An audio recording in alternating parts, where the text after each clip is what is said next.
I'll be at my parents' house for a while to take care of my dad. But we're currently at your dad's funeral. What? At the funeral hall, the priest was just about to start the chanting. I was more exasperated than angry at my wife's completely clueless phone call, especially since I hadn't been able to reach her for a while. What do you mean? I mean, your dad has already passed away. No way! Even over the phone, I could tell she was visibly shaken. She didn't realize that the lie she had been telling, which might have worked if her father were still alive, was now completely useless. What on earth had she been doing? I was dumbfounded. My father-in-law, James, was my former boss and the person I trusted the most. He was not only diligent at work but also a very kind person in everyday life. It was through his introduction that I met my wife, Rosemary. Rosemary was a bit of a sheltered girl who didn't know much about the world. But when we first met, I found that endearing and married her. In the early days of our marriage, she worked hard at unfamiliar household chores and devoted herself to me. We were blessed with a son and had a happy family. However, as soon as our son graduated from college and started working, she completely abandoned all housework and started going out frequently. I thought it might be a reaction to raising our child, so I overlooked it. But then, my father-in-law collapsed. I'm worried about my mom being alone, so I've decided to help take care of my dad too. Since then, Rosemary stopped going out and instead started staying at her parents' house half of the week. I was very concerned about my father-in-law, but at that time, I was extremely busy with work and frequently traveling overseas. I couldn't even find time to call due to the time difference, and I felt guilty for leaving all the care responsibilities to Rosemary. I'm really sorry I can't do anything for your dad, even though he's done so much for me. It's okay. I'm really grateful that you care so much about my dad. Are you okay with the caregiving expenses? I can help out a bit if you need more. Thank you. My mom was a bit worried about it. That would really help. This is the least I can do. Then, can you give me $10,000 for now? What? That much? You just said you'd help with the money. Since we no longer had to pay for our son's education, I didn't mind providing the money, but I was surprised by the large amount she requested. Okay. But what do you need that much for? Didn't we renovate your parents' house to be barrier-free last year? Yes, but we need to buy a caregiving bed and other things. I see. At that time, I cashed out a fixed deposit and gave her $10,000. However, she kept asking for $1,000 or $2,000 more for caregiving expenses. Since I had offered to help, I felt reluctant to question her too much, but I was still concerned about the frequent large expenses. The average caregiving cost is $700 to $800 per month according to the internet. So what is she spending it on? I should have contacted her parents' house to ask, but I was too busy with work. I kept postponing it, thinking that by providing the money, I was also participating in the caregiving. One day, after returning from a week-long overseas business trip, I'm home. Oh? Was today the day you were coming back? I returned home a bit earlier than planned, and my wife rushed into the living room, out of breath. I thought you were at your parents' house taking care of your dad today, Rosemary. I have to come home sometimes, or the housework piles up. Thanks for that. But what's going on? Your hair is messy, and you're sweating a lot. Were you doing a big cleaning? Yes, I thought I might as well rearrange the furniture. Then I'll help you.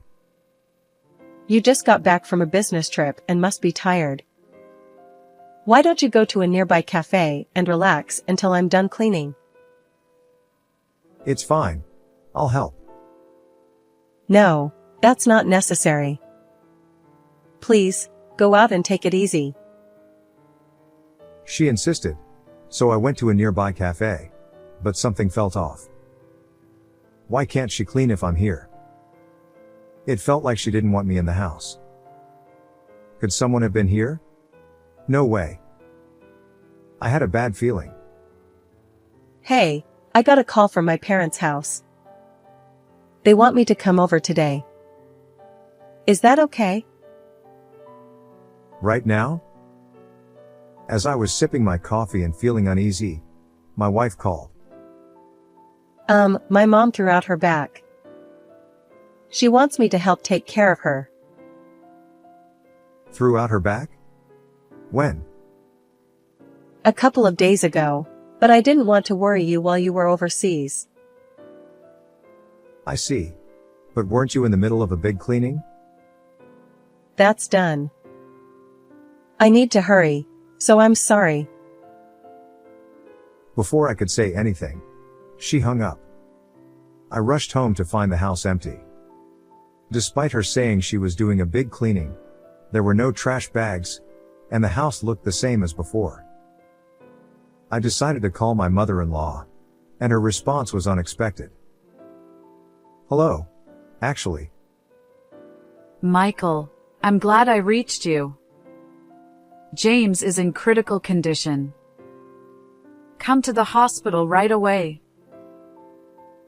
I hurried to the hospital she mentioned. If it's such a serious situation, why didn't Rosemary tell me? My suspicions about Rosemary grew even stronger. When I rushed to the hospital by taxi, my father-in-law had already passed away. I was shocked and tears welled up in my eyes, as I couldn't be there for the final moments of someone who had been so good to me.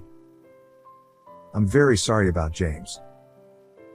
I'm sure he was happy that you came. But Rosemary...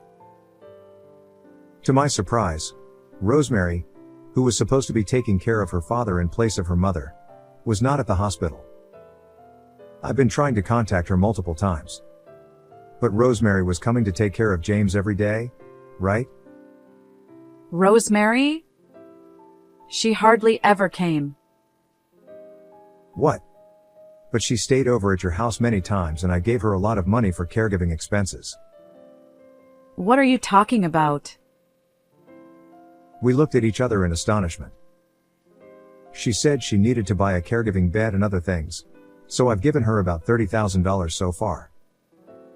The caregiving bed is rented, and we use caregiving insurance, so it doesn't cost that much. Besides, we have savings, so there's no need to borrow money. I see. Where had Rosemary been going, claiming she was caregiving? And what had she been using the money I gave her for? In any case, I helped my mother-in-law with the funeral preparations. There were many things to do, such as arranging the funeral and contacting relatives, and time passed by quickly. Of course, I tried to contact Rosemary many times during this period, but her phone seemed to be off, and I couldn't reach her at all. Before I knew it, the day of the funeral had arrived.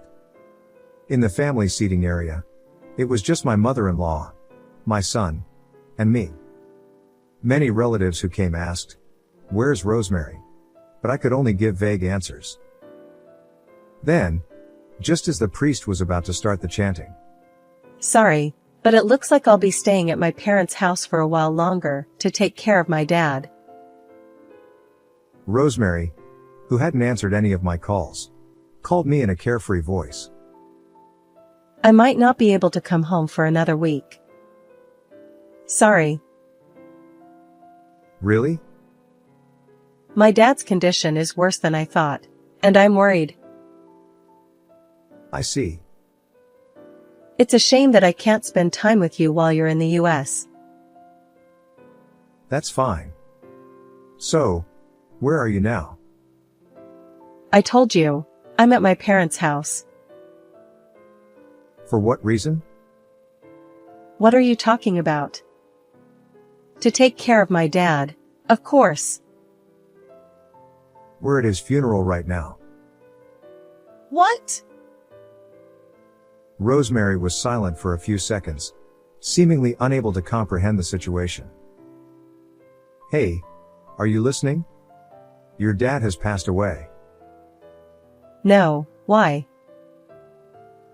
Who have you been taking care of? I'll come right away.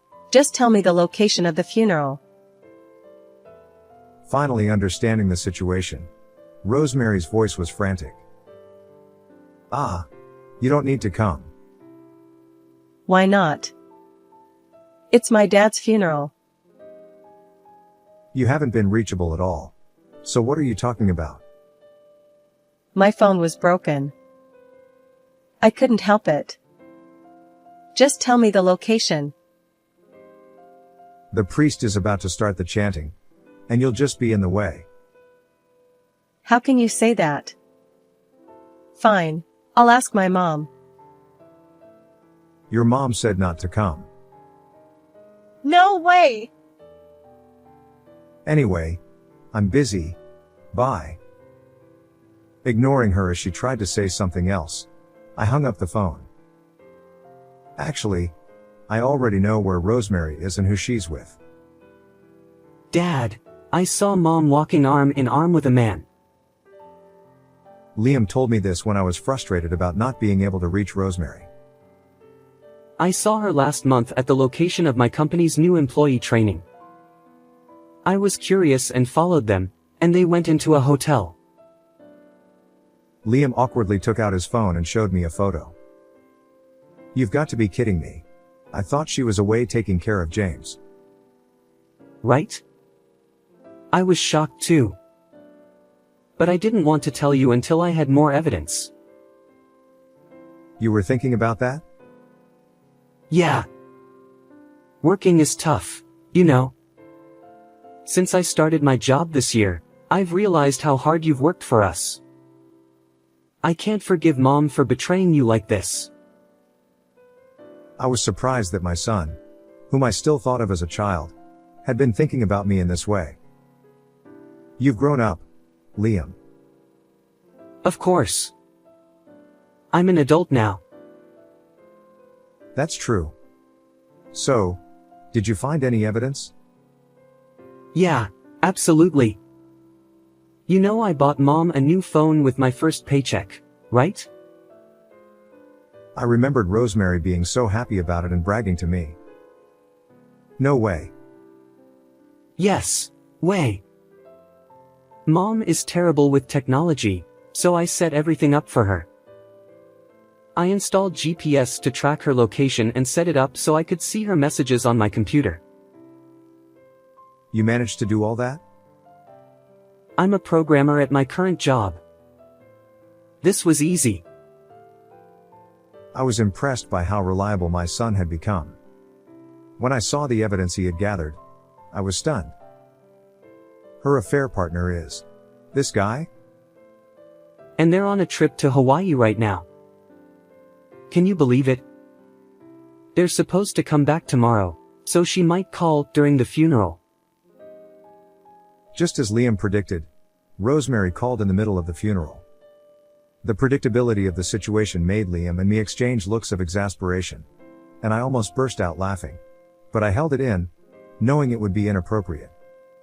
My brother's wife, thinking I was holding back tears, gently said, "Don't lose heart," which made me feel even more guilty as I nodded silently. After the priest finished the chanting and we were about to close the coffin lid. I'm sorry I'm late. Dad. Suddenly, Rosemary burst into the funeral hall with tears streaming down her face. She immediately clung to her father and began to cry loudly. The relatives who didn't know the situation felt sympathy for her, but my son and I were just exasperated. We let her cry for a while, but Rosemary wouldn't stop and kept clinging to her father. The funeral staff started to look troubled, and the attendees began to murmur. Enough already. It was my mother-in-law. She had been holding back her tears and trying to stay strong to see her husband off. Rosemary, you have no right to cry. What? But Dad died. Of course, I'm going to cry. Then where have you been all this time without contacting us? And what's with that outfit? Well, Despite it being her father's funeral, Rosemary was wearing a bright red dress. Coming straight back from Hawaii, you two didn't have time to change, did you? I glared at the man in the blue aloha shirt standing near the entrance of the funeral hall. I never thought the affair partner would be my brother, David. All the attendees turned their gaze towards David. Everyone, while Rosemary claimed to be taking care of her dad, she was actually having an affair with my brother. No, it's not true. I just ran into David at the station, and we came here together. Your excuses are pathetic. It's true. Please believe me. He's just making things up. I have proof. What? I held up my phone and showed everyone the photos of the affair, making both of them turn pale. The hotel you always go to is Sincerity and Pure Love near the station. You go there 3 times a week. And when I'm not around, you even use our bed at home. It's disgusting. Why do you have those photos? These? Liam took them. What? The phone Liam gave you? Remember? He set it up so he could track your movements and read your messages. That's horrible. You two tricked me. I can't forgive you. That's my line. While Rosemary and I were arguing, there was a sudden slapping sound from the back of the hall. I looked and saw my brother getting slapped hard by his wife. She even picked up a nearby folding chair and tried to hit him with it, causing people around to rush in and stop her. It was chaos. Taking advantage of the commotion, Rosemary came up to me. Why are you revealing this now? You're ruining my dad's funeral. You're the one to talk? He was my dear dad. Then you should have taken proper care of him. And what did you do with the $30,000 I gave you for caregiving expenses? Stop nagging about such a small amount. You're so petty. You'll pay it back. And I'll be getting alimony too. Alimony? Of course. We're getting divorced. No. I don't want that. I don't want to see your face anymore. It was just a moment of weakness. I wasn't serious.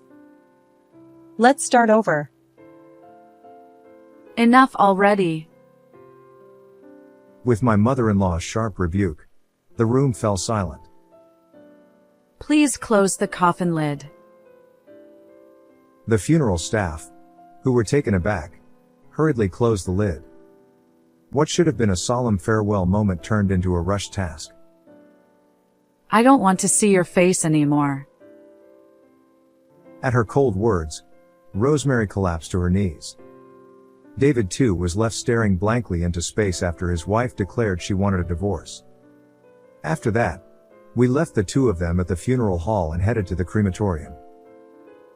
Thus, Rosemary and I divorced. Since she had no savings, I didn't ask for alimony, but I did kick her out of the house without any share of the assets.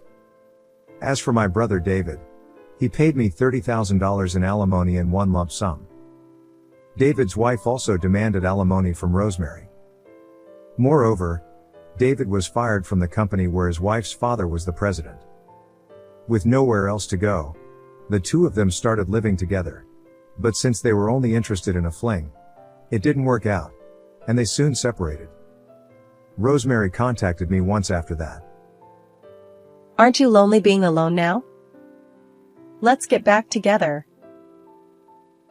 I was appalled by her selfishness and felt relieved that I had divorced her. Recently, my son has started living on his own, but he occasionally comes back to share a drink with me. On the monthly anniversary of my father-in-law's death, we visit my mother-in-law together. At 48, I've returned to a carefree single life, and I find it not so bad. How did you like this story? Please subscribe to my channel. See you in the next video.